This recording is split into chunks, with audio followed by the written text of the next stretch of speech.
To determine whether the two artifacts were genuine, the man took out a piece of string and carefully wrapped it around both items. Under the puzzled gaze of the crowd, he gave the string a gentle tug, causing the two objects to spin rapidly. Once the spinning stopped, he threaded a fine string through each artifact, tied the ends together, and began swinging them in circles. The audience, intrigued by his actions, couldn't help but applaud. He then pulled the string taut, and the two objects continued to rotate steadily. Based on these 2 rounds of spinning, he had already reached a conclusion about their authenticity. He placed both golden seals on the table, one remained upright, while the other tipped over. Seeing the confusion in the audience, he explained, over 1,000 years ago, manufacturing techniques were still primitive. During the casting process, air would often become trapped inside the gold, making the seal's center of gravity unstable. That means the one that fell over is real, and the one that stood is a fake. The elderly man, realizing his seal was worthless, appeared deeply upset. To comfort him, the man offered to purchase the fake seal for $50. The gesture earned admiration from the crowd, and the old man quickly accepted the money. In truth, however, the standing seal was the genuine one. No one in the audience noticed the deception,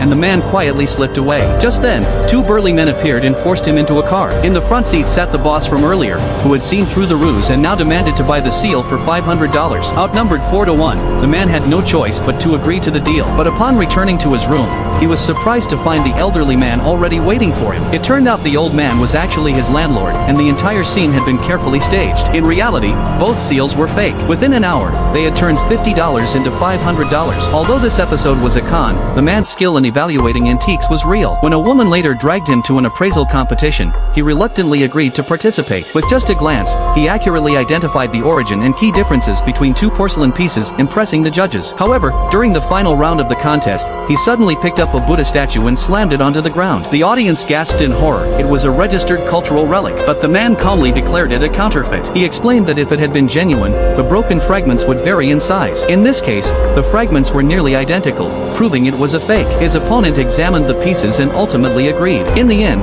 the man not only won the competition but also helped the Antique Association uncover a forged artifact.